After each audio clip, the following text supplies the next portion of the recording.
Good evening, everyone. I am here, at least tonight, continuing the Don Bluth retrospective. As you can see, in a good number of weeks, considering all the Disney ones we've done and all the Don Bluth ones done so far, um, there's no Dale tonight, so it's just me. So hopefully, some of you guys joining. Well, we're talking about Pebble and the Penguin today. If you have seen the film, please do keep the conversation going because I'm kind of going to rely on you guys sharing your experiences with the film, and I'm going to give my usual behind the scenes and my own take on this film. And this was a big one for me growing up. It is a little bit weird though, not having Dale or having anyone to bounce off for these animated ones, but yeah, he's just he's an absolute no-show tonight. I've messaged him earlier. He's not been online. I hope he's all right. But yeah, he hasn't responded to any of my messages hailing him to the stream, talking about this movie. So we've broken the combo a little bit with this one. But nonetheless, the show must go on. I didn't want to push this back an extra week because we've got a very tight schedule planned. And if we keep on schedule, then all the future retrospectives that we're going to do after this are going to line up real nice. So yeah, I'm going to keep it on track. And I watched this one today again. This was one that, well, as I mentioned, The Pebble and the Penguin from 1995. Actually, an uncredited Don Bluth and Gary Goldman film, this one. It was a real interesting film to hear about, to read about the behind the scenes on this one, because when you're a kid, you just watch the movie. You don't really know anything about the ins and outs or the politics and what was going on with the studio at the time, and you just appreciate the film for what it is. This was a film that I had on VHS. This was on heavy rotation for me as a kid, as was the one that we talked about last week, A Troll in Central Park, or Stanley's Magic Garden, as it was called for us in the UK. Pebble and the Penguin was one that I definitely watched a lot more, though. It seemed to hit the beats a lot more of a lot of other animated films around those time. It's kind of like your buddy road movie. There's a great villain in there with Tim Curry as the character of Drake in this. Some wonderful musical numbers. So it's hitting all of those Disney beats. Remember, this is 1995, so Disney is well into its Disney Renaissance by this point. And it's just pumping absolute quality films out there. And most other animated studios are looking to get a piece of that pie. And you're seeing a lot of these animated films coming out around the 90s, Don Bluth films included, that are trying to capture that Disney magic. We saw that with the likes of Thumbelina a few films ago, where it's very apparent what he's trying to do, and he's trying to catch up with the Disney hype at the time. And I'd go so far as to say this one's trying to do the same as well. I think he's much more successful with that, with his most successful film, which comes out when we talk about next week. Maybe we'll talk about it next week, or maybe it'll just be me talking about them. I don't know, but that will be Anastasia next week. But yeah, Pebble and the Penguin. This is just a really charming little film. And I thought the same for Stanley's Magic Garden or A Troll in Central Park last week. And as you get older, your tastes change and you have a different outlook on stuff. It's one of the lovely things about getting older. And I must admit, going back to A Troll in Central Park last week, the film didn't capture that magic that I remembered it doing as I was a kid. And I think that's intentional. I think A Troll in Central Park is definitely made for the much younger audience. And whilst I didn't hate the film, it was just a bit of fluff. It was a little bit of nothing. So whilst I was really excited to go back to this film, as I say, this was one of my favorites as a kid, I was really hoping that this would hit the heights of what I remembered it, but I was also kind of nervous about that.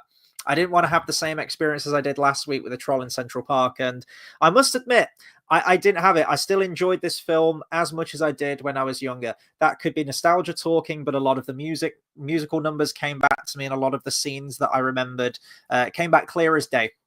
And it was a wonderful little trip down memory lane, which is one of the reasons that I love doing these retrospectives so much. Number one, I just love the setting of this. You're in the Antarctic with the penguins, and you've got leopard seals and orca whales and everything. It's just a real cool backdrop, and it's wonderfully animated as well. I know that the film was passed around between a lot of studios, and there are some shortcomings to the animation, which I'm going to touch on in just a second. But for the most part, this is still a wonderful looking film, and I think a very underrated one from Don Bluth. I was watching an interview earlier with him at some kind of convention where someone mentioned that for all of the Land Before Times and American Tales, the one that they appreciated the most, the lesser known film, was Pebble and the Penguin. And they asked Don Bluth what his most underrated film was, he felt, in his entire filmography. And he answered with Pebble and the Penguin. I think it's a bit of a shame as to what happened. Don Bluth, we've seen before in a lot of his previous films, likes to have complete ownership of his film, the story being told, and he likes to have creative control. He's a true artist in that way. And unfortunately, with a lot of his films, you have other studios, you have other producers coming in, making suggestions, and the film becomes compromised. We've seen that a few times with his films. And this is probably the biggest example of this one. So he was working on it with Gary Goldman and his entire team, and it was right towards the end of production. I didn't know this until preparing for this retrospective, but MGM, which was the company behind this film, they significantly changed the film towards the end, and they wanted entire sections of the movie lifted out. They wanted to remove characters, remove songs, and it was going to be their way or the highway. They said to Don Bluth and Gary Goldman, we're going to change this film, and if you don't like it, then there's the door. And that's ultimately what happened. It forced Don Bluth and Gary Goldman to leave the film that they'd been working on for a number of years now at this point, and really poured their heart and soul into it, and demanded to have their names taken off the film, which is why they're uncredited on it. And I did check, like on the back of the DVD where you've got all the information, name isn't on there, end credits, everything completely erased from this film, which is a real shame, because whilst I don't think this is one of like the most remarkable animated films ever made, I think there is a lot of beauty to it. And I do think it's a real underrated gem, this one, in his filmography. I was actually wondering where I'd place this so far in Don Bluth's filmography, and how I'd rank it with all the other ones. And I'm probably going to wait to do that until I've seen all of them, because there's still a Don Bluth film after this that I haven't seen before, which is his final film, which is Titan AE. I still haven't seen that, so probably once I've watched all of them, I'll do some kind of ranking of where I'd place this. But whilst it doesn't achieve the heights of A Land Before Time, A Secret of NIMH, or An American Tale for me, it's still up there. I still think there's some wonderful moments in this, moments of true beauty where the animation really comes into it, especially some of the underwater sequences in this film. The music, of course, came back to me. Another Barry Manilow score for this one. Barry Manilow scored, he provided the songs for and the score for Thumbelina. With this one, he just wrote the songs, and it was actually Mark Waters, I think his name is, or Mark Waters, I'm not sure how you pronounce his name, did the score for this. And it's a wonderful little film. It moves along at a great pace. It's just barely 70 minutes, I think, so it's a very short watch, and it hits all the predictable beats. And I think that's the thing about this movie. It's quite predictable. It's quite by the numbers. And there's nothing wrong with that when it's done well. And I think it's got a great voice cast behind it. And as I say, the animation, some quite intense action scenes in this one too, which are brilliant. Having watched this film as well, and knowing Don Bluth's background and his reverence for some of the older films in the Disney animated classic catalog, I was noticing a lot of moments similar to that. The opening of this film is probably my favorite bit of the film, actually. The very, very opening. It opens with a storybook, and it actually kind of opens with the music, the manuscript music, the sheet music. And they have the characters singing Now and Forever, which is probably my favorite song. It's the main song in the film. It's probably my favorite one as well. And you have moments where the pages are turning, and then it kind of morphs into the waves in the Antarctic, and the musical notes become penguins. And it all reminded me very much of a segment you'd probably find in something like Fantasia, how you have the animation telling this story and taking us to the world of Antarctica with these penguins as the music's merged with it too. And it's a wonderful little sequence. In preparation for this retrospective, I actually got really excited to watch this film. So the last couple of weeks I've been watching certain scenes from it in order to prepare myself. And I guess that was a good sign, because upon watching those scenes, I was like, yeah, this film's still just as good as I remember it. A lot of the scenes were coming back to me, but it was nice to properly watch it all beginning to end this morning in the complete film. Unfortunately, although this has sort of like built a bit of a cult following now, and I think it did quite well on home video, this film bombed. And this was a huge bomb as well. This lost a significant amount of money. I actually don't know if this is the film that lost Don Bluth the most amount of money. I haven't seen Titan AE yet, and I know that lost quite a bit of money as well for Fox Animation Studios. But this was done on a budget of $28 million, and it made back only 3.9. That's a huge drop off. that is a huge loss for the studio and for Don Bluth. Around about this time, his animation company, Don Bluth Limited, was already quite in dire straits. They were losing money. The last two films that had been produced weren't a significant hit, Thumbelina and A Troll in Central Park. So everything was kind of riding on this one. And as I just mentioned, it didn't deliver in that regard. I think also it came out in a very crowded time for animated films, a very competitive market. This film was meant to come out in the summer of 1994, but you had films such as Forrest Gump, Speed, The Lion King, which is huge. So they pushed the release date back a year to April of 1995, but that still didn't do it any favors, unfortunately. I'm not sure how much MGM pushed this film with its marketing. So, that advertisement could have played a role in why this film didn't perform. But it was just a very, very competitive time for animated films. And as I mentioned, Disney Animation Studios was dominating at this point, and it was very, very difficult for a film to come close. Although we will get that next week with Anastasia, where that did very, very well. So Pebble and the Penguin, it's the last film produced by Don Bluth Limited. And after this, the studio went bankrupt and ceased operations, which is a real shame. Don Bluth has really had it hard when you look at his career with floundering companies and companies coming in and meddling with his work. And sometimes, I think me and Dale mentioned this another week, sometimes you can have a studio and a creator where they can work perfectly hand in hand, and each one complements the final product.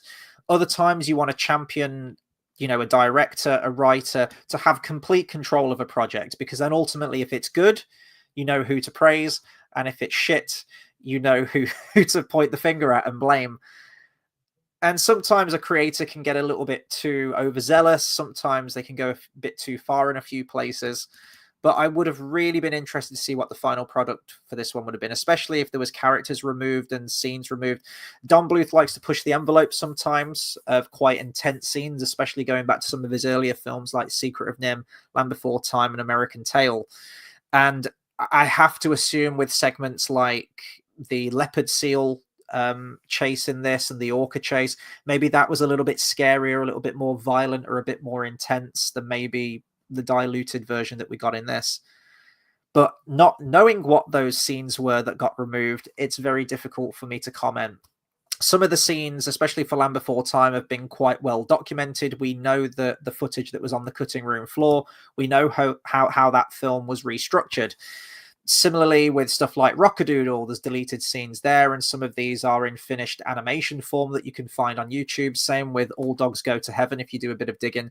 But for this one, there's a big old question mark as to what would be in this film. I think there was a removed song from the soundtrack. I think it's called The Beachmaster, which I haven't heard. I don't even know if that song's available.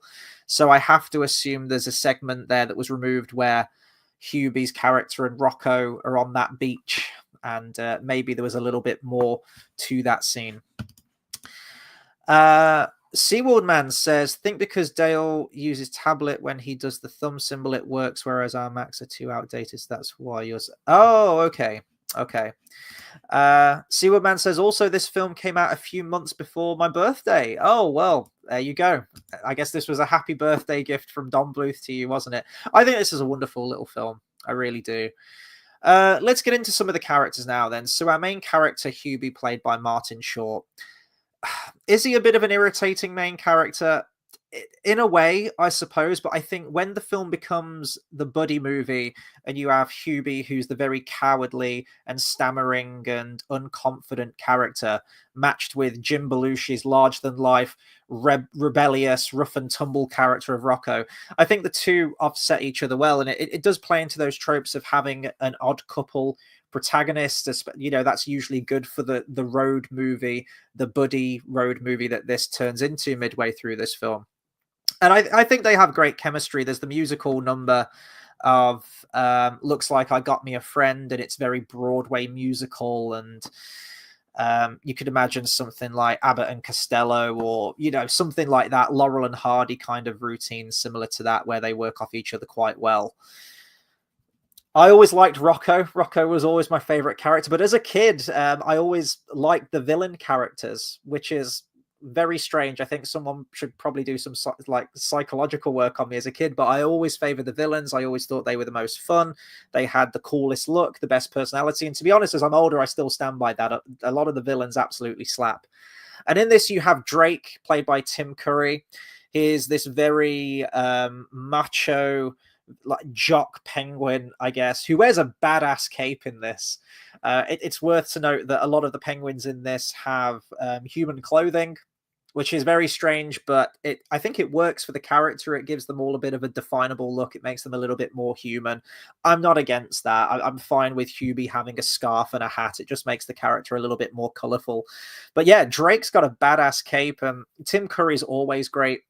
He gets this tango number. He gets a really cool villain song called Don't Make Me Laugh, which was always one of my favorite songs as a kid. I always loved the villain songs. The character is very, very similar to Gaston, I would say. You have the character of Marina, who her and Hubie are just absolute lovebirds in this. And Drake comes in as this jock character who wants to eliminate Hubie, and he wants, the most good-looking penguin for his own. Very, very similar to Gaston. He's complete narcissist. He fancies himself. He's very brutish. And yeah, so in terms of a character, there's not whole many levels to Drake, but Tim Curry really brings it. All of the voice cast really bring it in this. You can really tell that despite the material that they've got given, some of the writing is a little bit weak in some points, I guess, but they really bring it to life, and they really make these characters larger than life. Tim Curry, great singer. It's a real shame what happened to Tim Curry. Yeah, every time I watch one of his performances, he always gives it 110%, and he's always memorable in every single role that he does.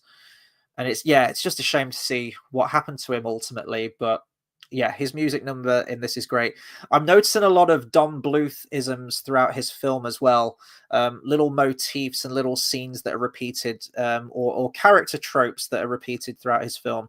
For example, Drake, there's a moment where I'm sort of going to coin it as the Don Bluth villain smile, how they'll kind of like lean into the camera and do this like big menacing grin. And I remember that in Secret of Nim, the villainous rat in that, whose name escapes me unfortunately at this moment, he does something very similar. Drake does it in this, and I seem to remember, I think Carface does it as well. It's this very like menacing grin as they lean into the camera. I noticed more bits like that. You have the cute little bird characters, I guess, who there's three of them. It's like the three children birds who they want to hear about the love story between Hubie and Marina, and they want to see the two of them get together. It's very similar to characters throughout a lot of his films. You have The Secret of Nim, for example, where you have Mrs. Brisby's children who fulfill that role. I'm trying to think of some of his other films. I know he's done it before. I think in Rockadoodle as well, and Thumbelina, you get characters like that. And then you have a scene where Hubie wishes upon a star, very Pinocchio. He wants to marry Marina, and he wishes to the star for a pebble, and then it descends from the sky. It also reminds me of stuff like in An American Tail, where you have Fievel and looks up to the sky.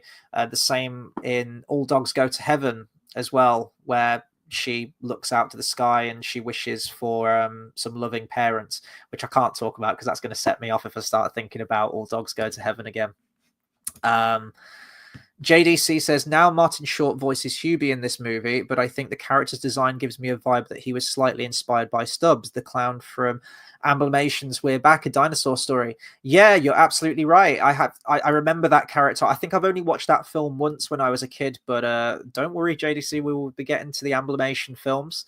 That's our next planned retrospective after this. I don't know if we mentioned if we're doing that next, but that's what we're doing next, because there's not many of them. There's only like 3 of them in total, which I was surprised about. JDC says, regarding the deleted song that was on this movie's soundtrack, the track was titled Helpless, Helpless Romantic, and the Beachmaster was the character that performed the discarded musical number. Oh, interesting. Do you know if these songs are available to... I didn't even YouTube them, to be fair. They could be on YouTube, but yeah, I heard that there was a couple of songs that were removed, which is a shame because I think all the songs in this film are great. If I had to pick a favorite, can't talk. If I had to pick a favorite, it would undoubtedly be Now and Forever. I think it's a wonderfully written song, a beautiful melody. And I totally forgot that there's a pop version in the end credits. Very, very popular to do this in the 90s. You have a lot of these films that try and cash in on the whole pop version at the very end. And you have Barry Manilow duetting with Sheena Easton, which apparently that version of the song wasn't on the original CD that was released for this, the original tape or CD or whatever it was. And it wasn't released until years later in 2012, where it was released on one of Barry Manilow's duet albums. So a long time to wait for that song, and I think it's an incredible version. I really like some of the pop versions in these animated films, whether it be the Disney films or Swan Princess or, or the likes of these, for example. So yeah, the soundtrack's incredible. I was reading a lot of reviews actually around this time. A lot of people were negative on this film, and not just negative towards the animation or the story or the weakness of the characters, but a lot of criticism was leveled at the music, calling it very forgettable. And maybe this is just because I'm a kid and I watch this movie a lot. I don't think the music's forgettable in this. I think it's really well done across the board. I like how you have Now and Forever that's sprinkled throughout the movie quite a lot. It's similar to the main love song from Thumbelina as well, how Barry Manilow sprinkled that all throughout the movie in various different reprises and end credit versions. Sometimes I Wonder is a lovely melody in that as well, which gets reprised later on by Marina. I've seen some negative criticism directed towards Marina's character, how there's not a lot to her. She ultimately becomes just a damsel in distress midway through this movie. And I do think that whilst the movie moves at a brisk pace, you can see where there are some gaps in the narrative. The characters just happen to find boats that take them a majority of the journey when they're trying to head back towards the Antarctic. And it glosses over it sometimes. There's moments where Marina's just been kidnapped by Drake, and you wonder if there was maybe more to it there. There was a few scenes removed. I'm not opposed to Marina's character. There's not a whole many levels to her, but I think she's a very nice, charming character. She actually takes an interest in Hubie. It's these nice star-crossed lovers in a way. She sees the potential in him, and she sees that he's kind and he's a sweetheart, and she's not like he's not like all the other penguins where they're very brash and arrogant and whatnot. And it's a sweet little romance story. Fundamentally, at its core, this is what this film is. It's a love story. And is it a little bit sappy? It's very fairy tale, but there's nothing wrong with that. It's totally fine. And what I like about it as well is that despite the fact that Marina has an interest in Hubie and she likes the song where he says, "Sometimes I wonder," he actually has a consciousness thinking about the world. He's like, why is the sea green? About the stars, why are there stars up there? Why are there tides in the sea? And he's questioning all of these like very, very human thoughts, essentially thoughts that no other penguin has, and she's interested in that. But despite that fact, Hubie still has to prove himself. He still has to toughen up. And through the tutelage of Rocco, as he goes on the journey, he finds his courage and he learns how to fight. It's not just going to be a case of he's just going to show up and Marina's going to be there. There is an obstacle in his path, and that obstacle is Drake. And he is going to have to toughen up, be the alpha penguin, as it will, and still fight for her affection. So I like that there's that element too, that, they go through character journeys in this. Hubie needs to toughen up and find his courage, and he finds a friend and he finds a kindred spirit. And you've got Rocco, who's very boisterous, the complete opposite to Hubie, but both of them complement each other. You have Rocco, Jim Belushi's character in this, where he really wants to learn how to fly. And of course, penguins can't fly, and that's a fun little thing. And essentially by the end of this film, he becomes Superman. And he saves the day. And is it a little bit far-fetched? Yeah, but it's fine. It's nice that he just gets that moment at the end, and I think it's built up. And even if it is completely outlandish and ridiculous, it works for me in the fairy tale context that this story is. So yeah, I don't have a problem with it at all. Some of my favorite sequences in the film, it's the leopard seal moment where they go under the water because they're hungry and they're hunting for fish, and they go into this cave and you've got the leopard seal there, and it's wonderfully animated. And like a lot of Don Bluth films where you have a predatory creature, whether it be Sharptooth or whether it be some of the cats in An American Tail, he does make them quite vicious, like Dragon the cat as well in Secret of Nim. And whilst they are still quite cartoony, the way they move and their mannerisms are still very indicative of the real life creature that he's animating. So there's some quite intense underwater sequences where you've got the leopard seal chasing them. And there were some moments as well during this leopard seal moment where I was watching it and thinking, I wonder if he was inspired by the Monstro sequence from the original Pinocchio from 1940. There's a moment where it lays in wait on the seabed, and it's kind of grimacing a little bit and snarling, and you can see the bubbles sort of fountaining from its mouth. You also have the orca chase, the very intense orca chase in this, where you have a whole pod of whales chasing them. And it's very intense. I think around this time, I'd watched the movie Free Willy, and you were like, oh, orca whales are friendly and nice, harmless creatures. And I like that this actually shows, well, to a penguin, they're not. They're absolutely terrifying. They're the most fearsome killers in the Antarctic. And there's some cool moments where they experiment with slow motion. The music in this scene's very adventurous. You have Rocco trying to create a diversion for Hubie to get away, and they're both charging at each other head on. It's some great stuff, and watching it again, the animation in these underwater segments is just absolutely flawless. And yeah, I was just really blown away by some of the animation in this. Now, there is some animation in this film which isn't so great. And I think probably if this hadn't been pointed out to me, I don't know how much I would have noticed this. I certainly didn't notice this as a kid, but having prepared for this retrospective and done a little bit of reading, I noticed that there were some issues with the animation. And then I went back and watched some scenes on YouTube, and I was looking out for it today when I was watching. And yeah, there are some shortcomings to some of the animation. I think some of the color correction and some of the color work is a little bit inconsistent in this film. Sometimes you have a great sense of shading and a great sense of lighting on some of the characters and the environments, and even within the same scene, it seems to just change. Like the temperature of the whole scene will change, and some of the coloring seems a little flat sometimes. And I think that was because MGM was requesting so many changes to the film right up to the lead up of this, that a lot of the special effects sequences and a lot of the animators were having to play catch up to it. So if you've got a studio that keeps changing its mind and saying, remove this scene, alter this scene, change that, there are going to be some discrepancies in the animation.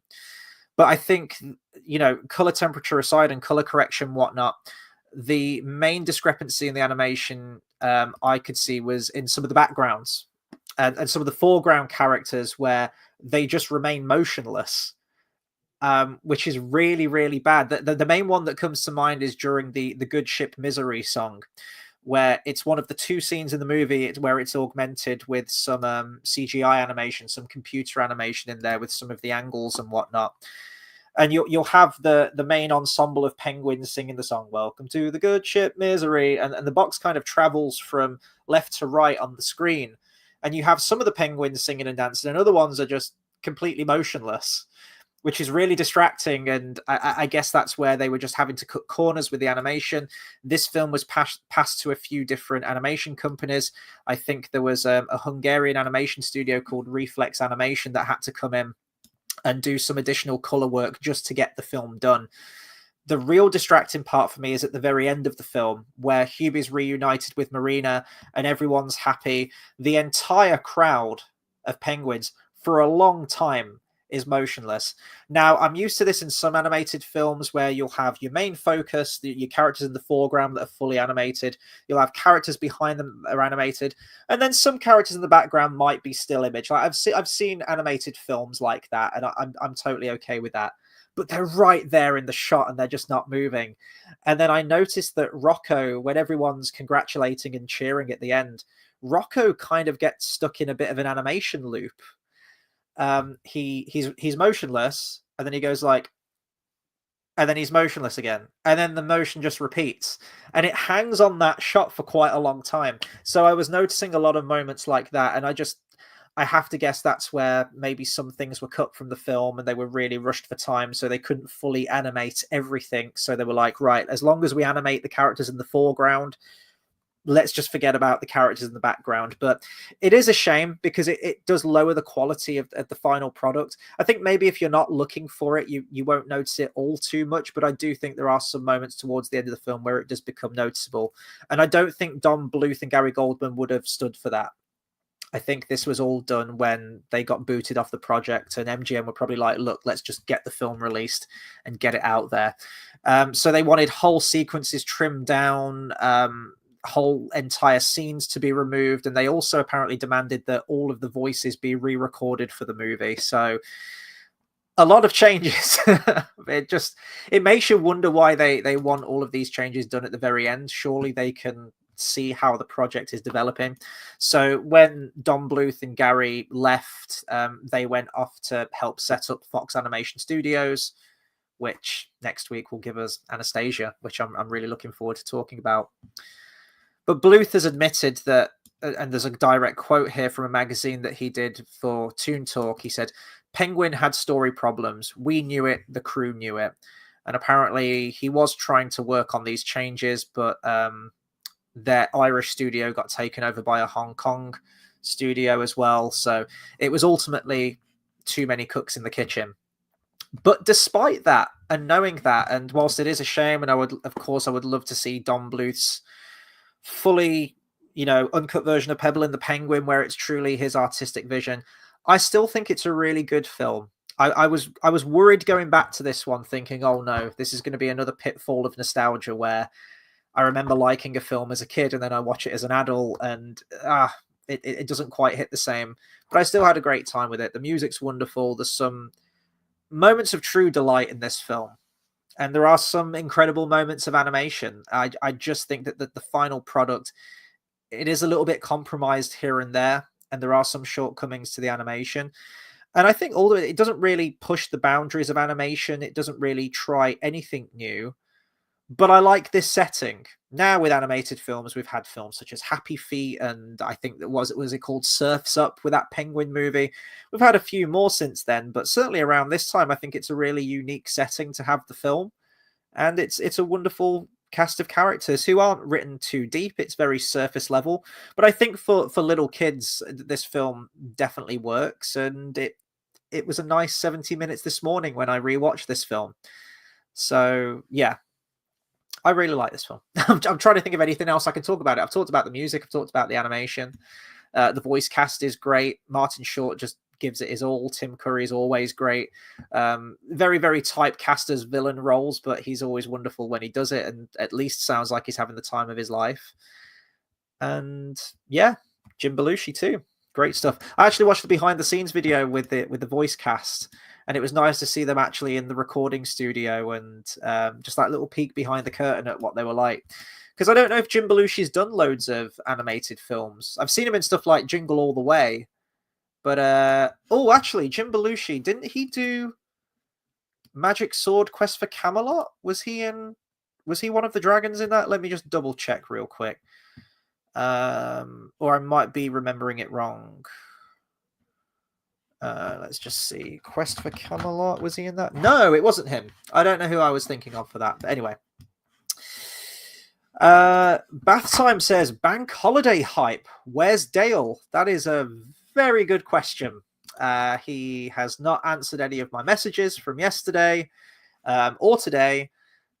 He was online 4 hours ago, apparently, and he didn't respond to any of my messages hailing him to the stream. or talking about this movie. So your guess is as good as mine. He let me down this week. He let me down. So yeah, I've been stood up. How dare he? How dare he? So I'm going to have very, very strong words with him when he eventually gets in contact. I mean, I hope he's all right. I mean, I get times like that as well where you want to just unplug from everything, but at least have the common fucking courtesy to let me know what's going on when we usually do a weekly stream together, and have done so for the last couple of years since we did the Disney thing. But I don't know. I'll check in with him and hopefully he messages and sees what's okay. But yeah, Carl says hope he's okay. Here's the thing: if you wanted to give tonight a miss, like I'm absolutely fine with that. If you'd have just reached out to me and said, "Hey, mate, I've got some stuff going on, or I'm not feeling my best. Can we push it back a week?" Of course, I would have done so. But yeah, just not hearing from him at all. It's put me on the spot a little bit, but I hope I've reviewed this film adequately for you guys. I wanted to try and do justice to it because I really love this film. So yeah, the show must go on. I didn't want to hit you guys with a message at the end just saying, "Oh, by the way, I can't do tonight. This has come up." It's the same with Andor Series 2 last week on Thursday. I'll always get a stream out for you guys as much as I can. But I know sometimes it's nice to have that more conversational stream and you don't just have to hear me waffle on for coming up to 40 minutes talking about a movie. It's nice to have that bit of a break and differing opinions. I am really interested to know what Dale would have thought of this movie, actually. Because last week when we talked about A Troll in Central Park, I had all these fond childhood memories of that film. But when I watched it again, I wasn't overly keen on it. Dale had never seen that movie and he really enjoyed it. He said it was a nice, wholesome movie. And he hasn't seen this one either. He hasn't seen Pebble and the Penguin. So I was going to ask him, but hopefully we can get his opinions on it next week. I'm confident he'll be on Anastasia with me, but I just kind of want to hash it out with him and see what's been happening ultimately. JDC says, since you've mentioned that Tim Curry was memorable in everything he was in, this on-camera actor has a large portfolio of voice acting roles that could rival Mark Hamill, doesn't he? Yeah, he does. He's done he's no stranger, absolutely no stranger to animation work. Just some off the top of my head that I can think of right now. He played Forte in Beauty and the Beast: The Enchanted Christmas, which is a great design for that character. I actually really like the CGI animation on him in that. He's Hexus in Fern Gully, which that song is just pure sleaze, and it's just something like right out of Rocky Horror Picture Show. And the design of Hexus as well. He mentioned this in the behind the scenes video actually for Pebble and the Penguin. He said that when you do voice work for things, sometimes you can see it in the final character design where the animators will be inspired by the facial expressions and the actions made by the actor in the voice studio when they're getting into the role. And I can definitely see that with the character of Drake. Some of the his mannerisms during his song and like the grin and everything. I can imagine, and the Tim Curry laugh, like the like I can imagine Tim Curry being very exuberant in the recording studio and then bringing that to the character. And if you look at Hexus from Fern Gully, that's a film, by the way, I'd love to talk about as well. Some of those other animated films from my childhood. You can definitely see that in the face for Hexus and some of the movements, I would imagine. He's in Scooby-Doo and the Witch's Ghost, which is probably my favorite Scooby-Doo movie of the animated run. Countless stuff. He was in a Peter Pan show as well, where he played Captain Hook. I remember as a kid, the Wild Thornberrys, of course, smashing. He's just wonderful, isn't he? He's an absolute national treasure, is Tim Curry. And yeah, it's just really shit what happened to him. Speaking of there, where you also mentioned he rivals Mark Hamill. Yeah, and speaking of another role of Mark Hamill, the Joker, Tim Curry was originally lined up to voice that character. Tim Curry's also done voice work in the Star Wars Clone Wars series as Emperor Palpatine, hasn't he? So he's just huge list of credits of stuff. And whether he's in a live action portrayal or voice work, he always gives it his all. He's just wonderful, isn't he?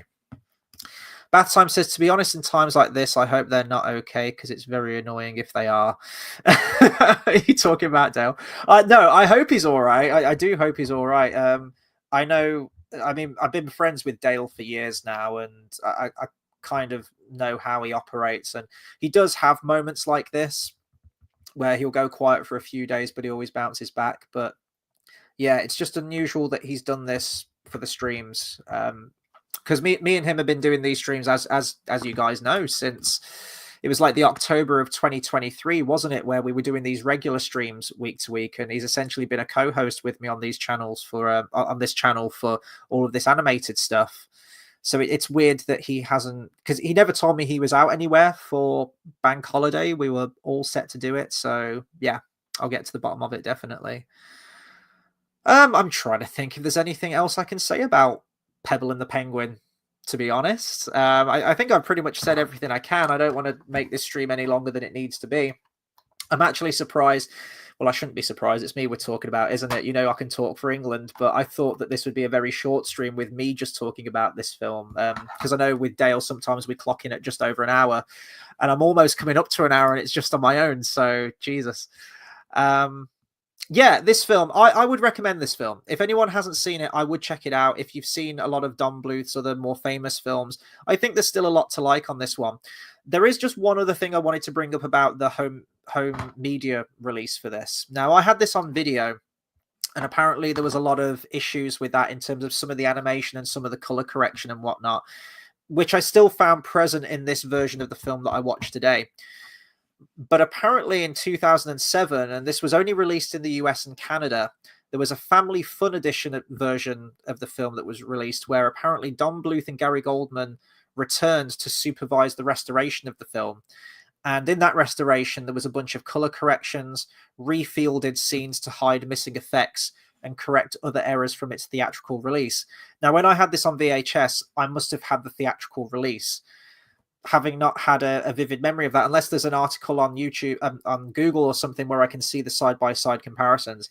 I'd love to see that family fun edition and just to see what was corrected. It's really cool that Don Bluth and Gary Goldman came back to it, because you can tell that they did put a lot into this film, and unfortunately the project just kind of got away with them. I don't know, because this, from the front cover and the new artwork on this looks like a very modern version of the film, like a modern re-release of the film in terms of its cover art. So I'm actually wondering if this is the 2007 version of the DVD. And then it says the film was released on Blu-ray for the first time in 2011. So this could be a version of that. I really don't know. I don't think this isn't the family fun edition, but I would like to see some of those changes to see if it just improves the animation somewhat. Bath Time says, are we about to get old channel lore? No, we're not getting old channel lore. We're not. For those of you who know, you know. But no, I won't talk about the old channel lore. I will allude to the old channel lore, but I will never talk about it for as long as I do this channel. Carl says, will you be reviewing Thunderbolts? That's the Marvel film, isn't it? I've lost track with them now. No, I won't be. I haven't watched an MCU movie in a long, long time. In fact, the last one I watched, I need to bring up a list of them, actually. Marvel Cinematic Universe films. What was the last one I went to watch? I remember seeing Spider-Man No Way Home, and I enjoyed that.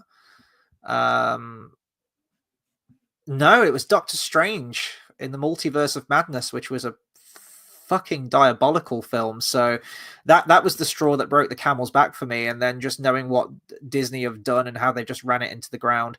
Thor, Love and Thunder, Black Panther, Wakanda Forever, Ant-Man, Quantumania. I've heard Guardians of the Galaxy 3 was all right, but at this point, I'm just sort of past caring. Then you've got the Marvels. I haven't watched Deadpool and Wolverine yet, but Captain America Brave New World, Thunderbolts, and to be honest, the Fantastic Four doesn't look much better. So I have very much jumped ship when it comes to the Marvel stuff. Let them have it. For me, everything was kind of done with Endgame. I didn't even think Endgame was a great film, to be honest, in hindsight. I think definitely at its height, it was Avengers Infinity War, which I think was very good. But yeah, I'm done now. That phase of my life has passed me by. So let everyone enjoy their Thunderbolts, but I'm done. I'm really done. Bath Time says, sorry, not Bath Time. Carl says, Bath Time, that lore goes very deep. Yes, it does. That lore does go very, very deep indeed, doesn't it? See, Carl's one of the OGs. I respect Carl so much. Carl's been there pretty much since day one. So, yeah, I appreciate that he's still, we're still in contact, mate, and that you're still with me. But yeah, Bath Time says, I really want to know what happened with the old channel. There's so many little hints at a massive drama. Yeah. I don't want I don't want to get into it too much, so I'm gonna let you guys play in the comments with that. But yeah. JDC says, considering that Drake is a little bit of a weak clone of Gaston from Disney's Beauty and the Beast, do you think the latter has a little more meat in his villainous motivation than the former's? That actually is a very, very interesting point, because, yeah, whilst he is a very similar character, certainly during his villain song in this, and the fact that he actually captures Marina and holds her hostage and says, you're going to be mine or you're dead, essentially. He does get very, very violent. And while some of the lyrics in his song are quite funny, he's like, I'm no hyena, so Marina. I'm like, you just really needed a word that rhymed with Marina there, didn't you? So there are some weak lyrics. But if you break them down, he says, what is he like? Choose me, my love, or you're a shark's dinner. And Hubie's the appetizer. And he says, write this way to the Drake estate or write your epitaph. And I'm like, oh my God. So yeah, he does become very brutish at the end. There's a moment where I've used it as the background for this video. It's a shame that Dale isn't on this video as well, because it would have separated our videos a little bit and you would have seen the background, but it's Drake's lair in this, which is the most obviously villainous looking lair ever. But he's got her on his arm. Drake's got Marina on his arm, holding her hostage, and he's walking down this huge spiral staircase that is his lair. And this is a little bit weird. I was kind of getting Batman 89 vibes. You know, where the Joker's with Vicky Vale and he's walking up all the winding stairs up the bell tower. I was kind of thinking of that, and then Hubie fights him on the stairwell. So yeah, I think Gaston's definitely more memorable and is absolutely villainous and murderous towards the end, but he's more murderous towards his rival. Whereas in this, you have Drake, who's this very, macho penguin, but by the end of it, he wants to, if Marina doesn't choose him, he's not just going to eliminate his opponent, which is Hubie. He's either going to personally kill Marina by feeding her to sharks or leopard seals or orcas or whatever. But there's also mentioned that apparently if Marina doesn't choose a mate before the full moon mating ceremony, she's banished and she'll be cast out from the clan, and she's ultimately dead when she's on her own. So yeah, I guess any way you slice it, Drake is a lot more villainous. Because put it like this, I don't think that, and this is all conjecture here, but I don't think Gaston, let's say if Gaston had have killed the beast when he stabbed him, properly killed him, and Gaston had survived, if Belle still hadn't have chose Gaston, I don't think he would have murdered Belle. I think he would have been very angry, but I don't think he would have murdered her. Whereas Drake absolutely would have. Just in terms of his pride, is like, well, if you ain't gonna have me, then bye-bye, my love, and you're dead. So yeah. No, that's a really good question, actually. Thanks for that, JDC, man. Yeah, that's a good point.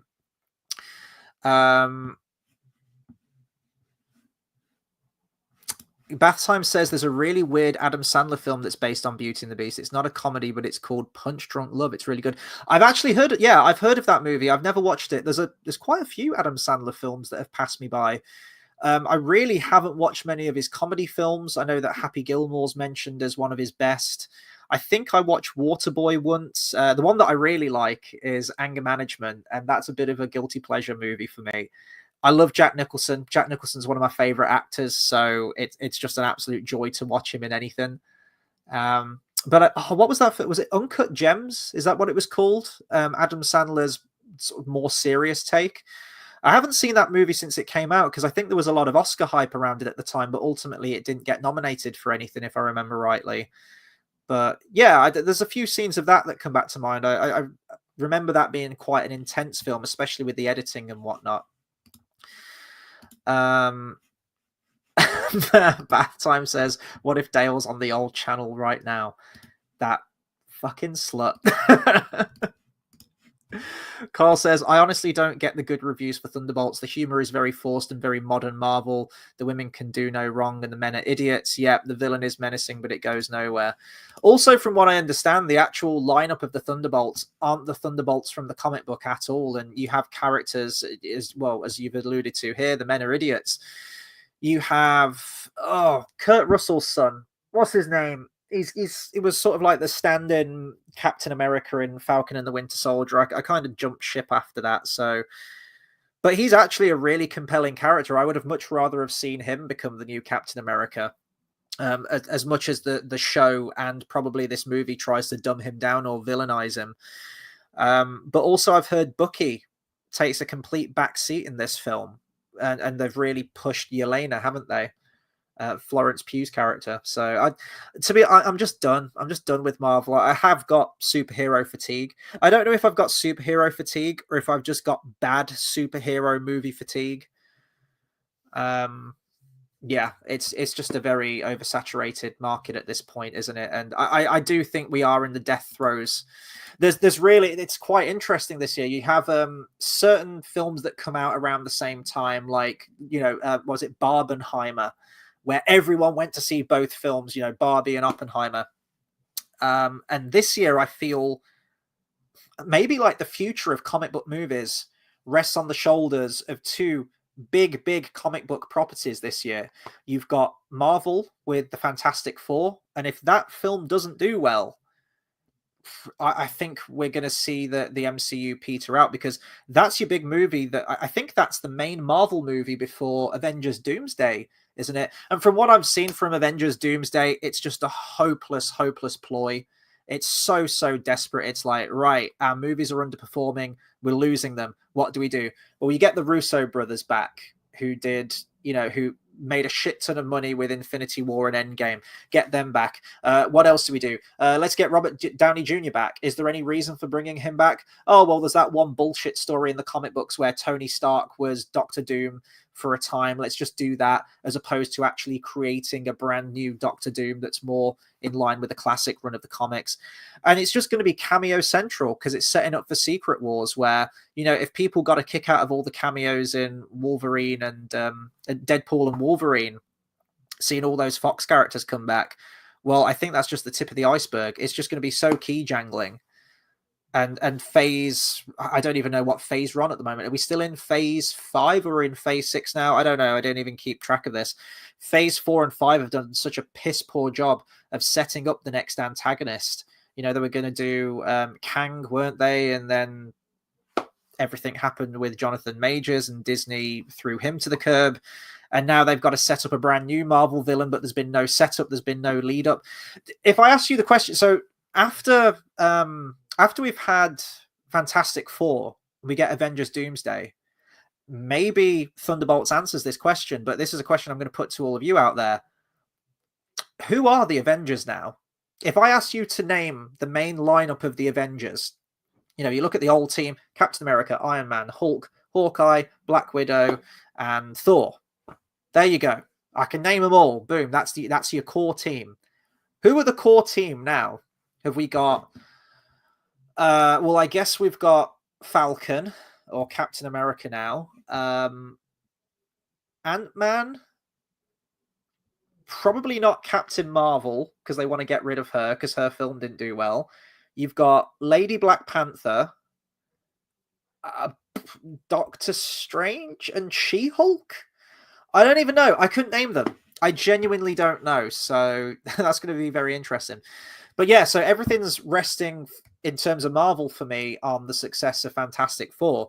And then also for DC, you've got James Gunn's Superman film, which is meant to set up this whole new cinematic universe. And judging by some of the leaks so far and what I've heard from what's in the story and what's in the script, I don't think it's going to do very well.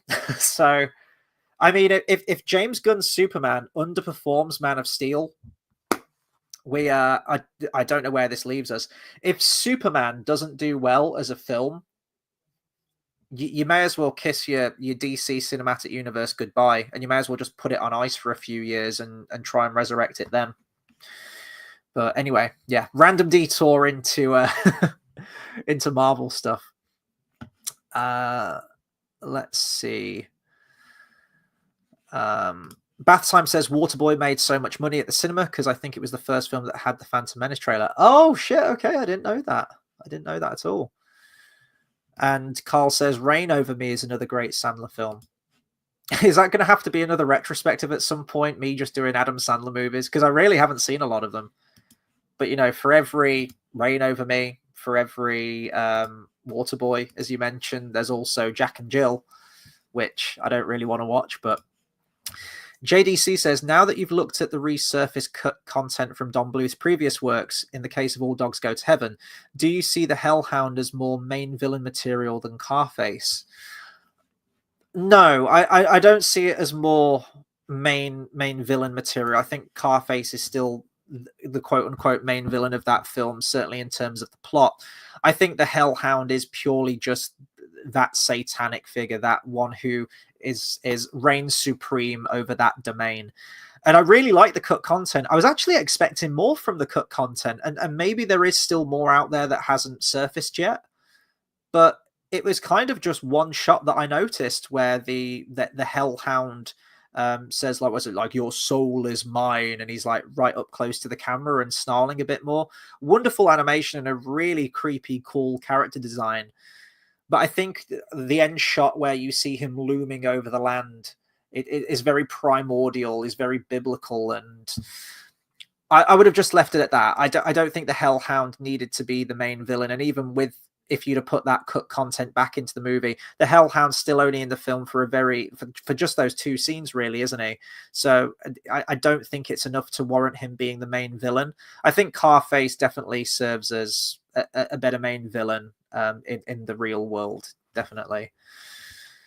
Bath Time says, what's that one where Christian Bale fights a dragon? It's something like Reign of... Oh, okay, yeah, mentioned it. Oh, Reign of Fire. Reign of Fire. Let's see. Yeah, I have seen this surface, Carl, where you said Thunderbolts has a strong message about mental health and loneliness, but they basically say you need a hug. Is that how they beat the main villain in the film? The villain's something called like the Void or something, isn't it? Where it's just like this endless blackness that can just make people disappear out of reality or something. That's at least what I'm getting from the trailer. Do they literally just go up to him and hug him at the end? It reminds me of the end of... Do you guys remember the end of Scary Movie 3?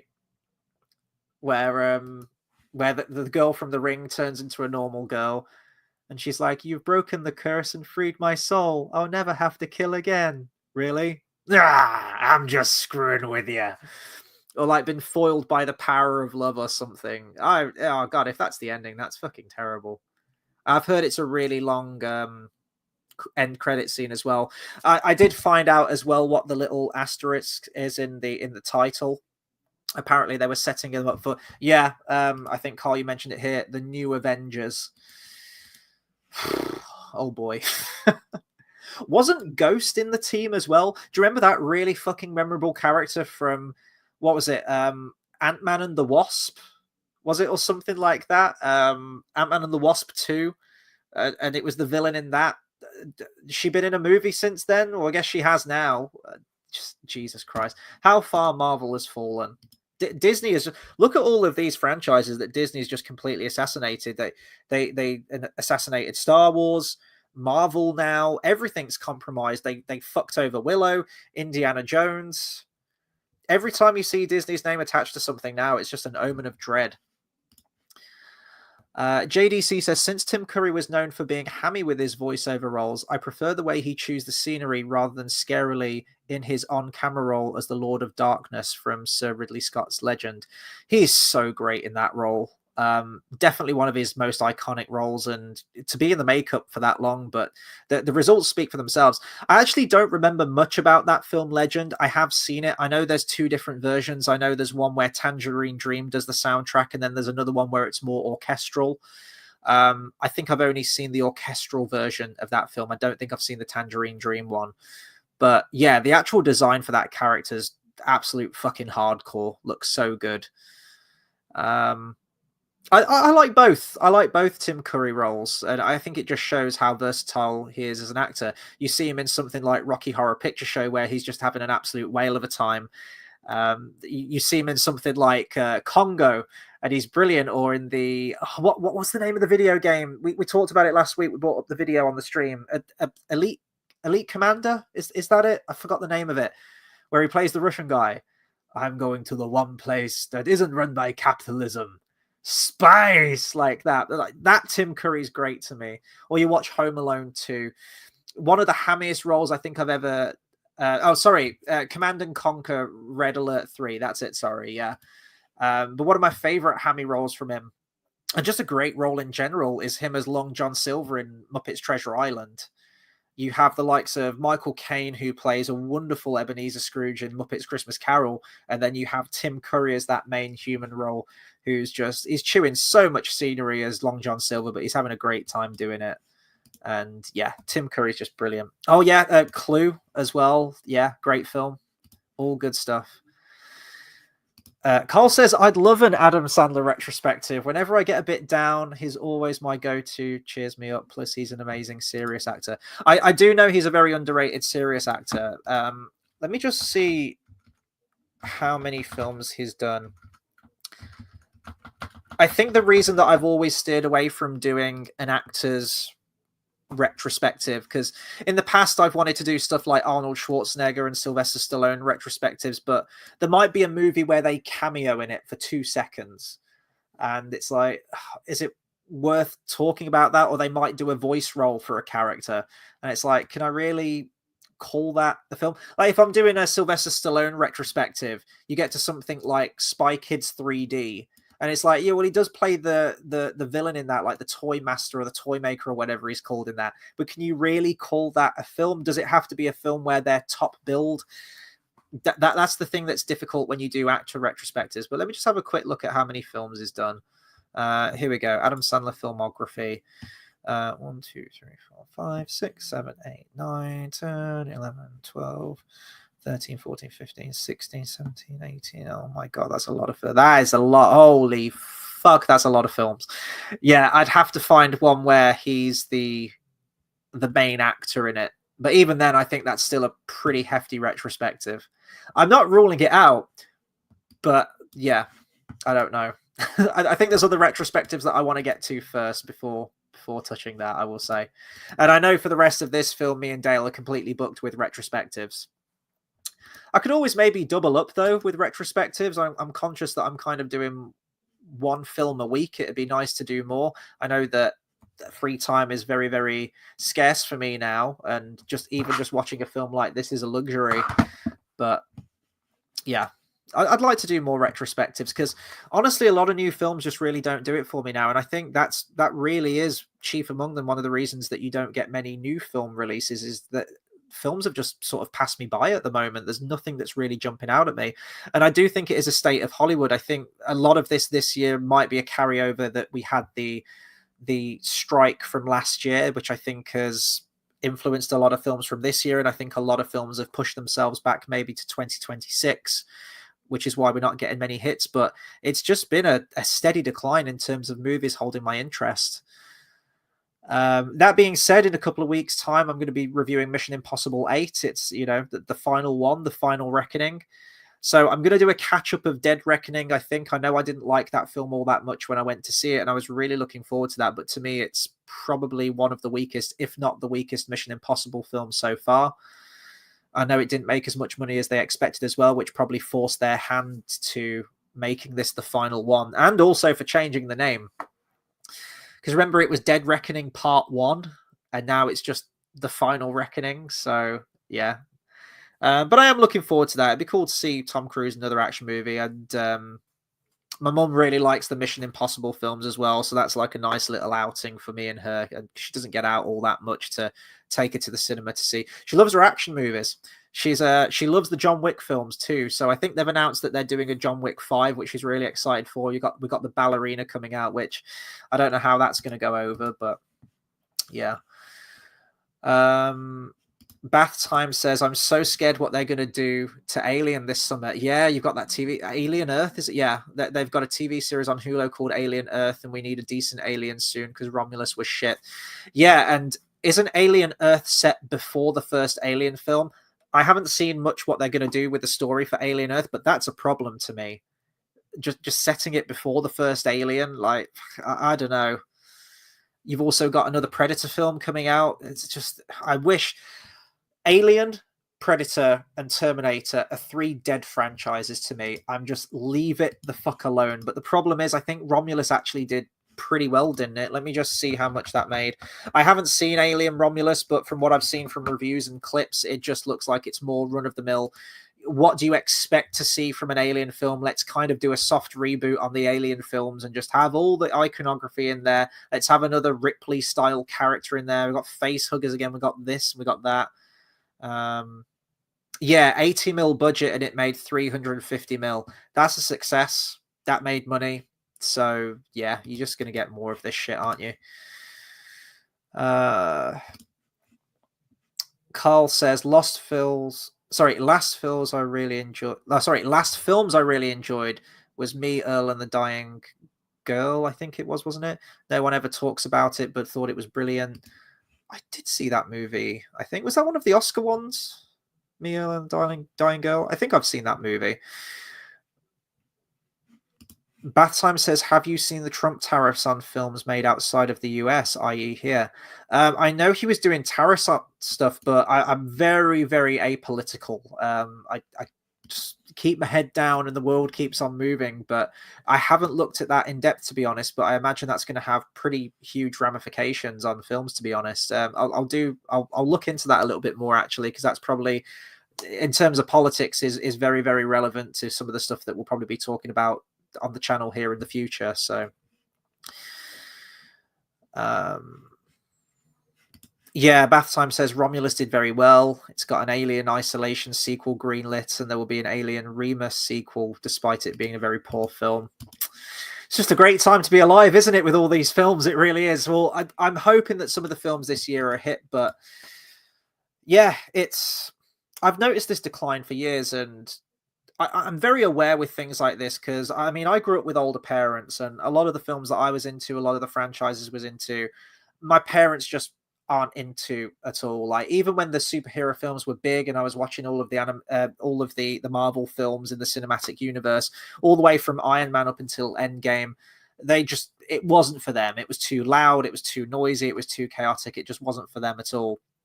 And you know, you always hear like, oh, this isn't as good as it used to be. The older one was much better and everything. And when you like it when you're younger as like a kid or a teenager or whatnot.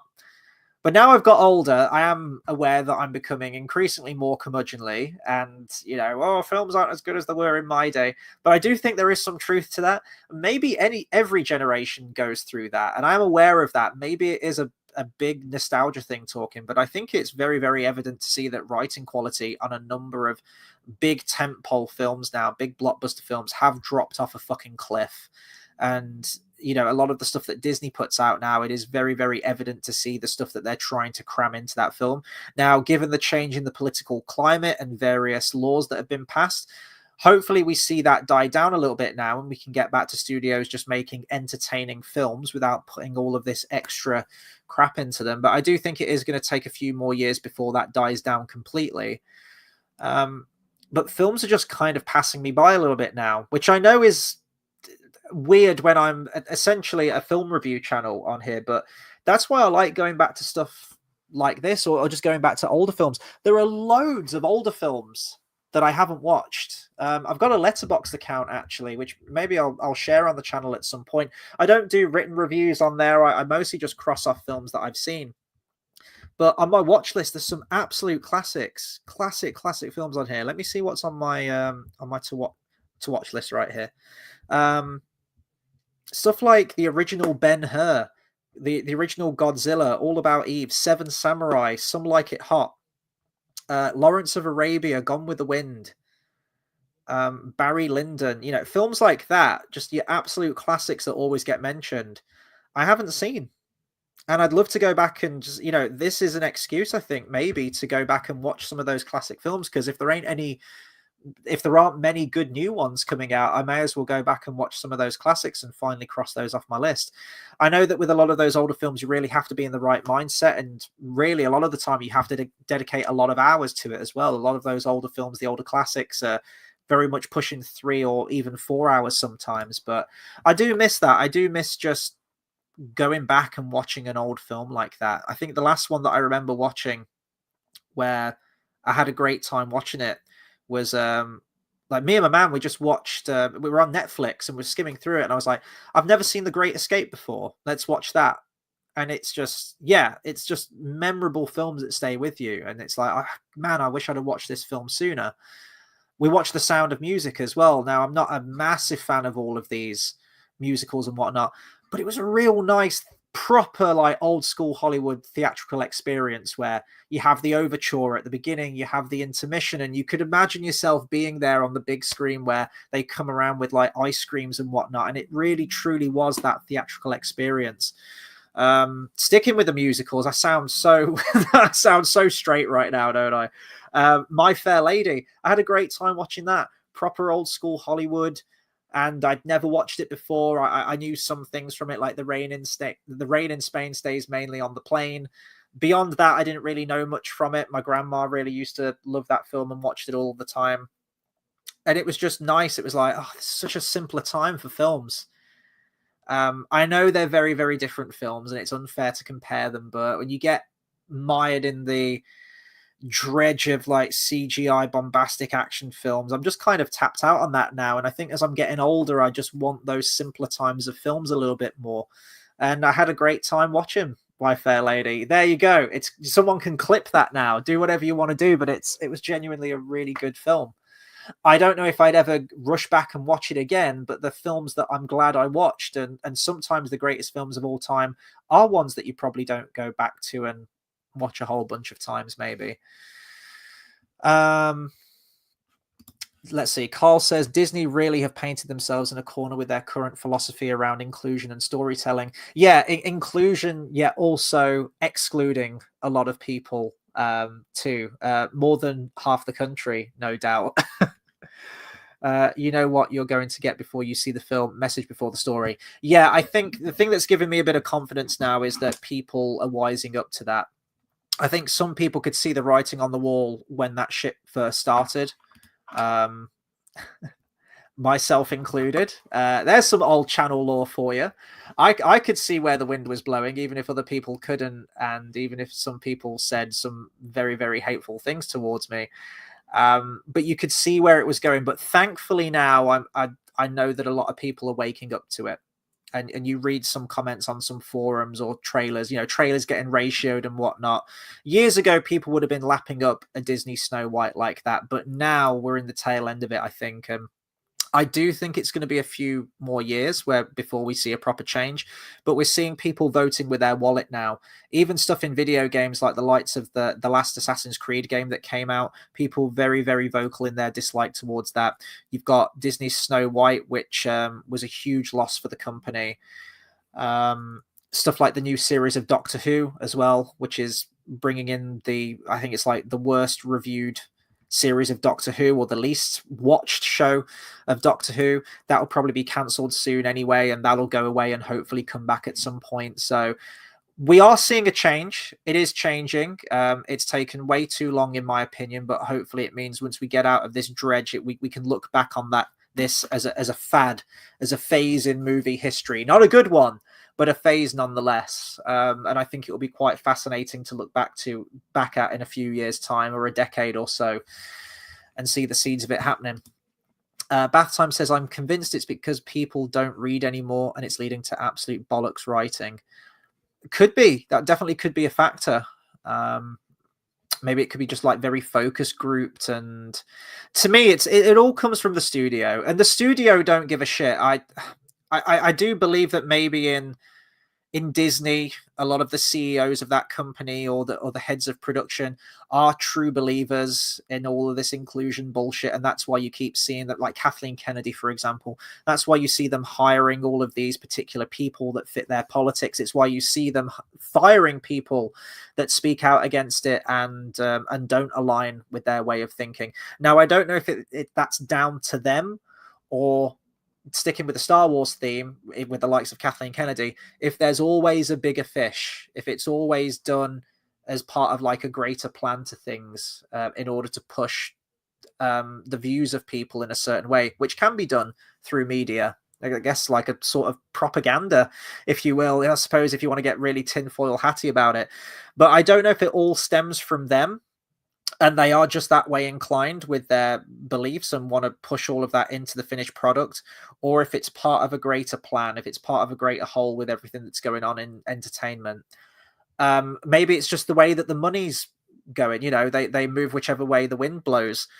But that being said, Disney have taken loss after loss on so many of their movies recently, and you just can't see a course correction. I think they are trying to course correct Marvel.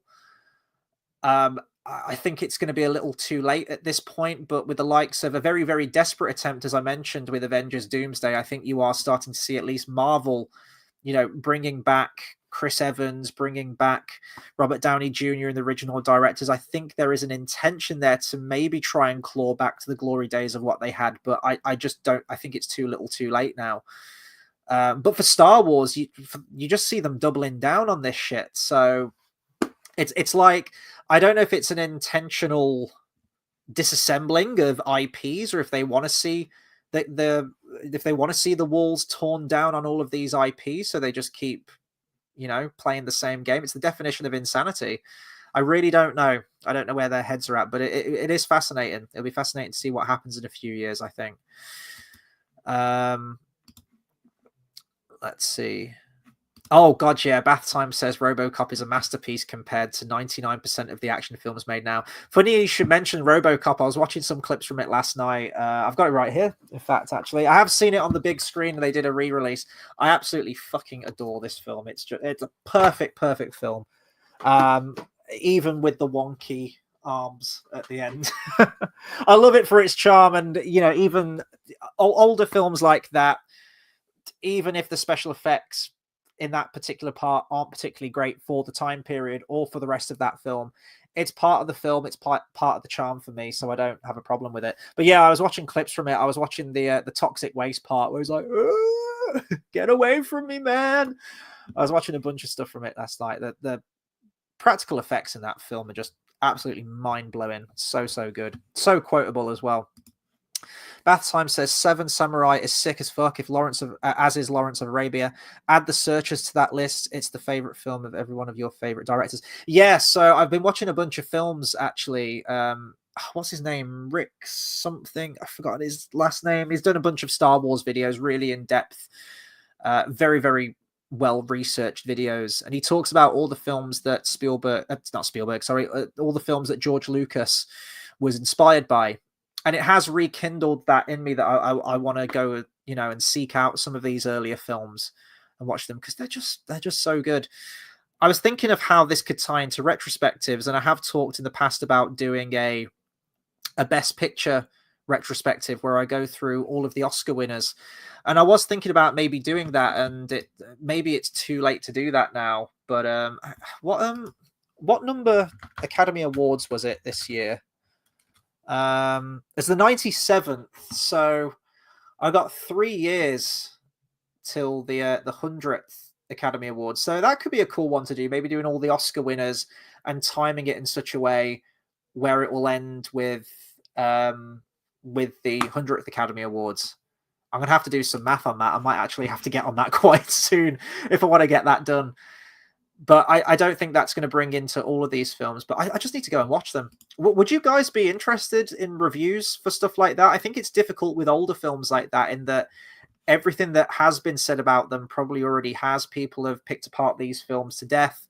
They've researched them. They've gone into insane depths on all of these classic Hollywood films. And I don't know, how much I'm going to bring to the table with me just going, oh yeah, this movie was really good and this is what I liked about it, or I don't know, but it would be nice to finally cross off some of these films. Definitely. Carl says the cinema has always been my escape and something I've always enjoyed, but like you, I've noticed a massive decline in quality. From the modern era, what would be seen as a classic in 20 years time? Oh God, that is a question and a half. So I'm looking at Letterboxd, and it lets you break it down into release date decades. So if we're talking about the 2020s, let's have a look. So 2020, what were like the prominent films that came out? Oh God, I'm going to need time to think about this. I really am. There probably are some, in all honesty. I guess a modern film that I genuinely really enjoyed and was completely enraptured by was actually Godzilla Minus One. I must admit, I thought that was a phenomenal film, and I haven't seen the black and white version of that just yet. But I went to see that Boxing Day, and I don't even usually go to the cinema. Not Boxing Day, sorry, it was Christmas Eve. I went to see that. I went to see it Christmas Eve, and I don't usually go to the cinema on Christmas Eve, but I was sort of at a loose end, and I wanted to get to the movies for, as you mentioned, a bit of escapism. And I heard how good that film was, and I did really enjoy that. But in terms of whether that will be a classic and people are going to talk about it in 20 years' time, I don't know. Maybe within that community of the history of the Godzilla films, I think they might. But just in general, oh, God, that's tough. Yeah. I don't know. Well, what would you suggest? What do you think is going to be a classic in 20 years? Have you seen anything that just really pushes the envelope on anything? JDC says, while we're on the topic of older movies for the sake of fun, could you do streams of 1994's The Page Master and 1995's Casper, since your favorite composer James Horner worked on those movies? I would love to talk about those films. I really would. I don't want to become a sort of pseudo nostalgia critic, but I am realizing that a lot of these films I want to talk about, whether they're animated or not.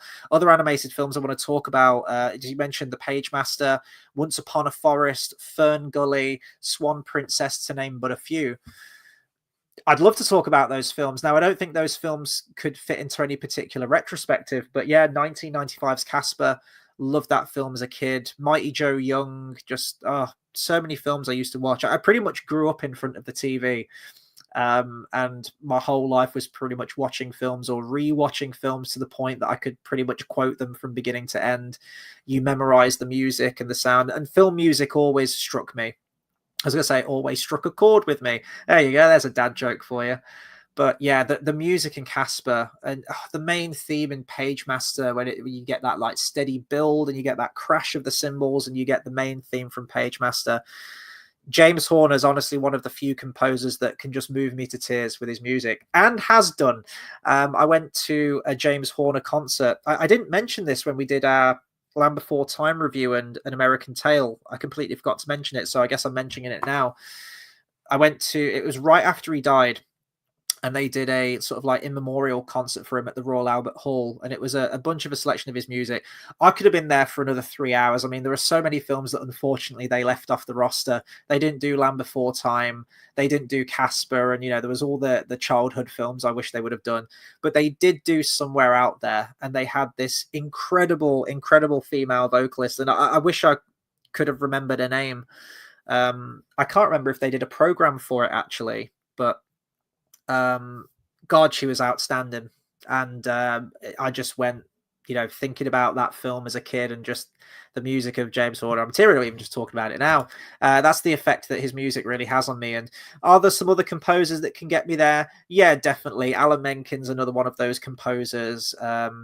Some of Hans Zimmer's earlier work definitely gets me there too sometimes. But for me, it's just James Horner. There is something in the fabric of his music, in the DNA of his music, that I don't know, the way that he just gets those emotions out of you through his music. And sometimes, like, to have that full emotional impact, sometimes I need to watch the film as well for the scenes. But for James Horner, I can just listen to the music on its own, and it immediately transports me to that world, and all of those memories come flooding back. Carl says, apparently the new GTA is delayed as they're removing some of the woke stuff. I did see the delay, and I just thought, well, that's because Rockstar, in terms of a video game company, they always crack the whip on their game developers, don't they?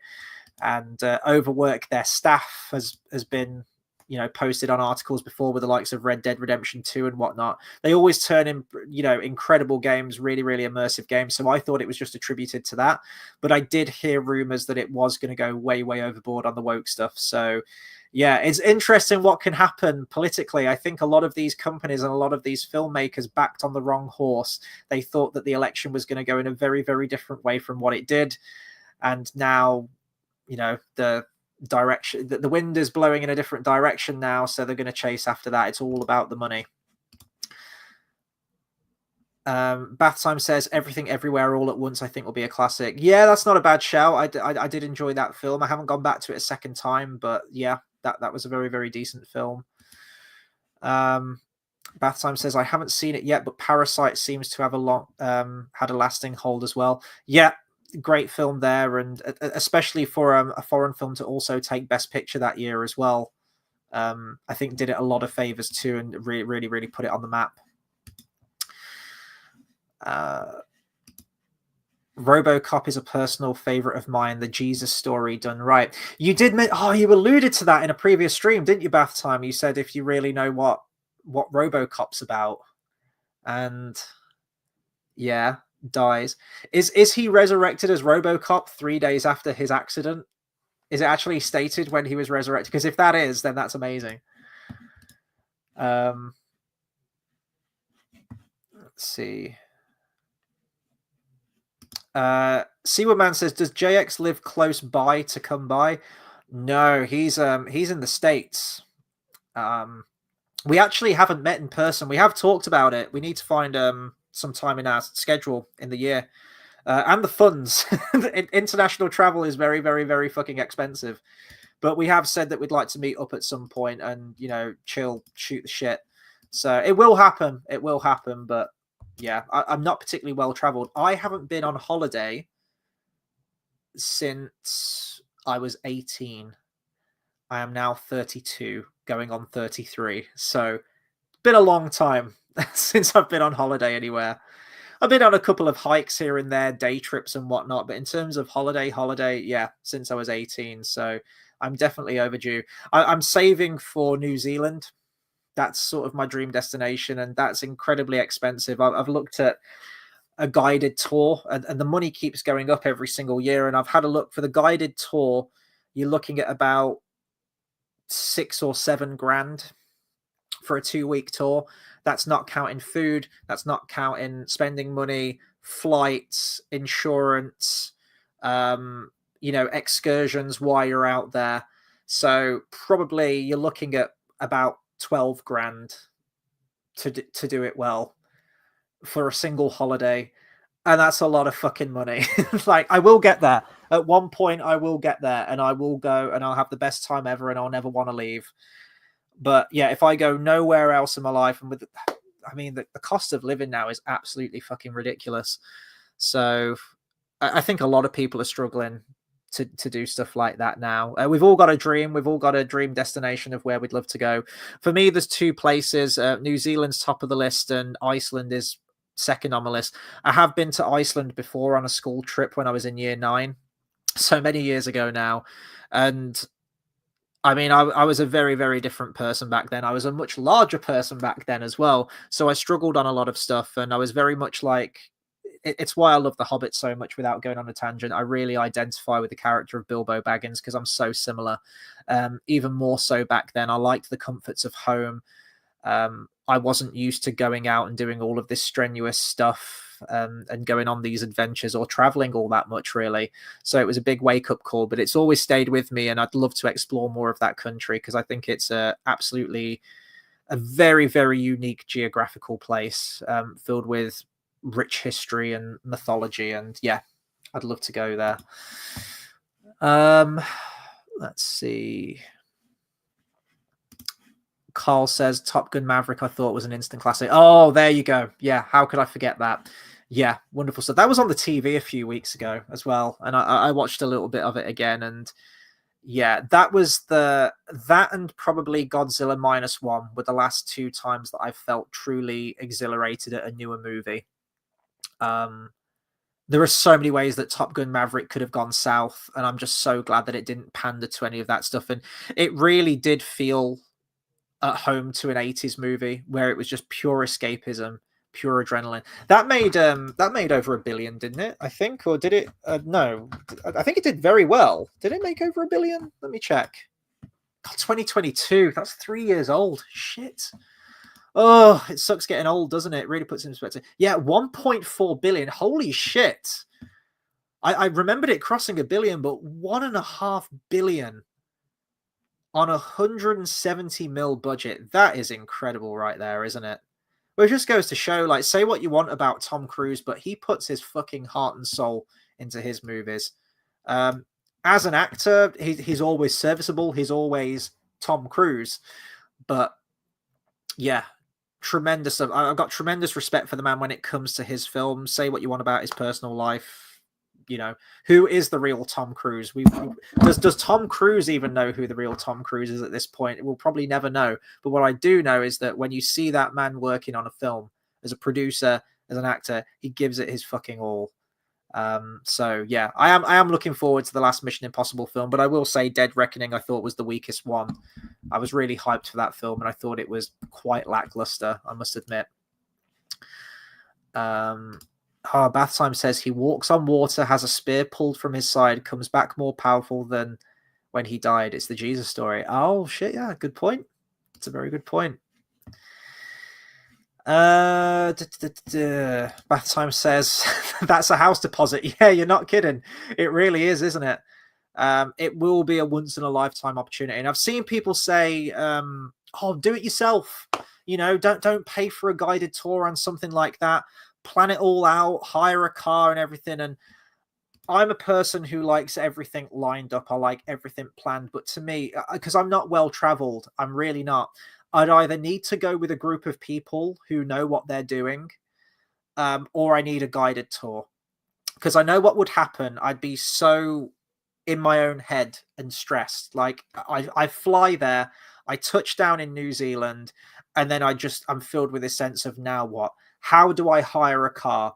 What do I do if I'm driving between filming locations? Because I've got to do both islands, getting around all that way. How much is fuel? What do I do if I break down?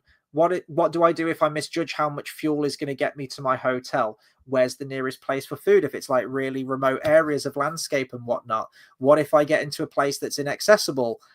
And it's too many moving parts, especially for something like that. And some people say, oh, you're overthinking it, like you'll just make it work. And maybe I would, but knowing what I'm like, I need someone to say, right, be ready at this time.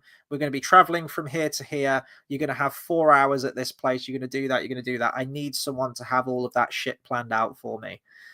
And I think I'd just be a lot more at ease, because I think if I was doing it all off my own back and trying to organize everything, I think I'd be too in my own head. I don't think I'd be present. I don't think I'd appreciate anything that I'm doing while I'm there. I could get to the filming location for Edoras and I could be looking up and go, wow, that's really cool. But in my mind, okay, so I need to make sure that I get fuel at this time because I need to be back at the hotel for this time. And how many miles is it to get back? I wouldn't appreciate anything I'm doing. So yeah, that's just the way I am with things like that and planning and worrying. I definitely probably worry too much. Bathtime says The Hobbit, I think, was inspired by one of Tolkien's mates' trip to Iceland, among other things. Yeah, I don't doubt it. Yeah, it's steeped in Norse mythology, isn't it? That and the locations and whatnot. Carl says the last Mission Impossible showed everything in the trailers and the same stunt over and over again. It did, but also there was a lot of things like that canyon jump that he does in that movie, but then he parachutes straight through a moving train through the window that conveniently happens to be the window that he needs to break into, but he does it on accident, doesn't he? You've got what's her name, Hayley Atwell, isn't it? She's like being held hostage, she's about to be shot, and he just so happens to crash through that one window on the train. Not to mention a human being smashing into the side of a moving train would just shred you into a million pieces. Like he would be meat. He would be chunks. It just stretched things out too much. I really didn't like how they handled Rebecca Ferguson's character either, who I thought was an incredible addition to the film since Mission Impossible 5. I hated what they did to her character. They really set her up as essentially a second lead with Tom Cruise in the previous 2 movies, and yeah, I wasn't a fan at all. I didn't think the villain was particularly compelling, or the main story of like this AI thing. I don't know. I thought it got a little bit ridiculous, to be honest. There was a time, especially with Mission Impossible Rogue Nation and Mission Impossible Fallout, where they were being released alongside the James Bond films, and to me there was a shift. I was like, well, the Mission Impossible films have become just as good, if not better, a lot better actually, than the recent James Bond films. And I was loving it, especially that stuff in Rogue Nation with the opera scene with Rebecca Ferguson, who was like the ultimate femme fatale. Mission Impossible Fallout, which I actually remember. I prefer Rogue Nation to Fallout, but I know a lot of people are vice versa. Both excellent films in their own way. But yeah, they definitely rivaled the newer Bond movies. And then Dead Reckoning, didn't care for that one.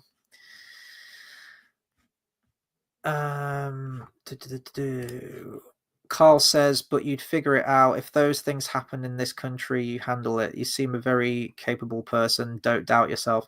Yeah, I know. You're right.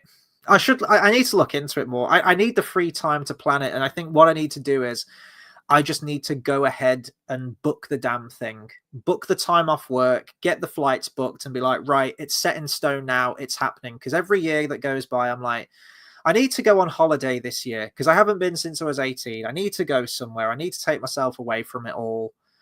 And I mean, we're in, what are we in? May? We're in May now? Yeah, beginning of May. And I know I ain't going to go on holiday anywhere this year. It's coming up to summer. It ain't going to fucking happen. my work's pretty much 365 anyway. So I'm always at work. And yeah, I don't know. I think I'd like to travel with someone, I think, or like a group of mates or something, just to get into it. Some people that are well traveled and have done it before, but a lot of my mates now are very much tied down, are very much settled down. They've got their own families and they've got their own spouses, and that's fair enough. Life is for them now, and I understand that. But I'm also like, I'm a bit timid to go on holiday on my own. And I don't know. I am worried about the fact that because I'm so regimented with what I do every day, with like my gym, my guitar practice, my piano practice, streaming, other stuff as well. If I get out of that routine, I get very restless. If a day goes by where I haven't done guitar practice or I haven't done piano practice or I haven't furthered myself along, or if I miss a gym session and it throws my schedule off, it irritates me. It irritates me that I'm not working at it. And even now, I know if I took myself on a week-long holiday somewhere and I was away from my guitar for a week or I was away from the piano for a week, in the back of my mind, I'd be like, you're not practicing guitar, Chris. You're not working on your picking technique. You're not working on sweep picking, or you're not furthering yourself along in what you want to achieve. And that's always constantly on my mind. Every single thing that I do, even when I go to the cinema and I'm watching a film, or I haven't gamed in ages. My PS4 is basically just a glorified DVD player at this point. There's so many games downloaded on there that I haven't completed 100% that I really want to go back to and experience. But whenever I game, let's say I put 3 hours into God of War Ragnarok, I could have a great time playing it. But then in the back of my mind, I'm constantly thinking, that's 3 hours that you could have spent doing guitar practice. And that's 3 hours that you can't get back now. So I'm constantly racked with guilt with everything that I do. So, yeah. Which reminds me, I'm going to have to sign off in a minute because I need to get to some piano practice tonight. That's going to see me through to the end of the night, I think. Here's the thing, yeah, Bath Time says take Dale with you and let him go free roam. So sorry, something loud on the road then. I don't know if that picked up on the mic. Dale really wants to go to Japan. That's his ultimate holiday destination. And but for both of us at the moment, it's just money. It really is just money, cost of living and trying to save, and money does like to slip through your fingers, doesn't it? It's monthly expenditures and whatnot. It's it all adds up. And music lessons aren't cheap, let me tell you. Carl says, I went to Florida by myself and had the same doubts. You know what happened? Nothing. And I really enjoyed it. You're right. You're totally right. I think with New Zealand, for me, if I did 2 weeks in New Zealand, though, I'd be at a complete rush because I'd think, right, I'm probably not going to be able to get back to this country anytime soon, if at all. So I want to make sure that I do everything and go to every possible location and do everything that I want. If I do decide to go on that guided tour, I've checked the website. I think it's called Red Carpet Tours or something like that.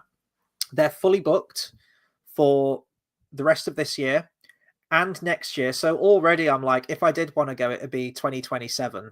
And that's if I book now.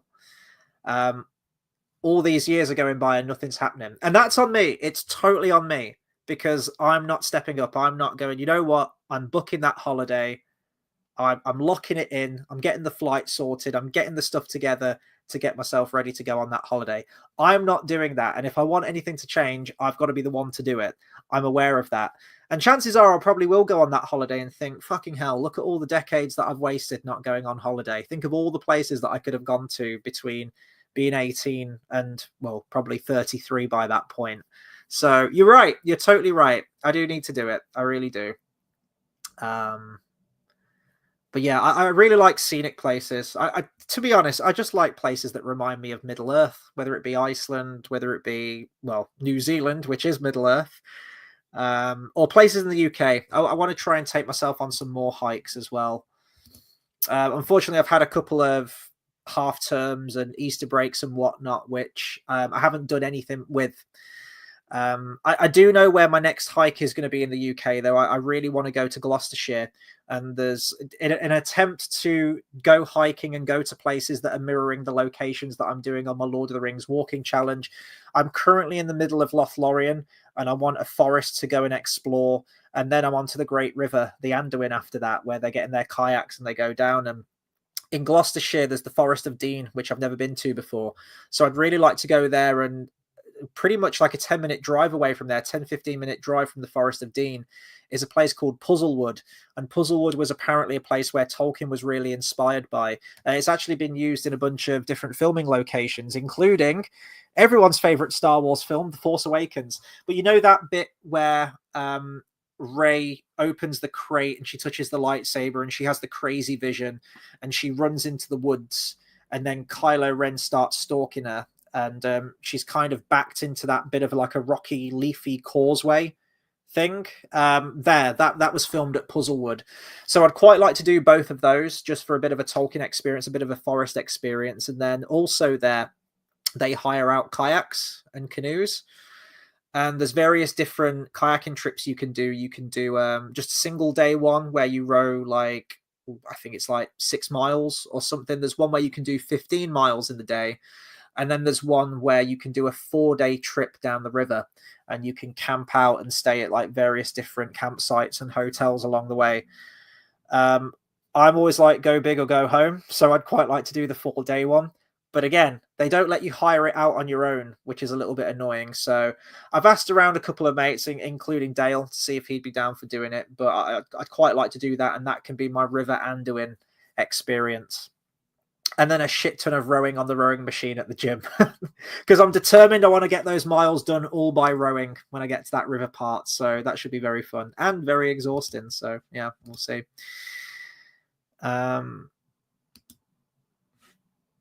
Sorry, Seaward Man says my comment above. Let me scroll back up. How's the weather there? I don't know. I can't see. Once I'm done here, I will get up and check the window for you, my dude. But yeah, coming up to 2 hours on this stream. I stopped talking about Pebble and the Penguin long ago, but it's really nice to chat with you guys tonight. It's always nice because I'm not a very sociable person, so it's nice to always share the live stream with you guys and keep it going and check in with you all, see how you're all doing. I always say, but I really appreciate you guys for joining me on these streams. So thank you guys.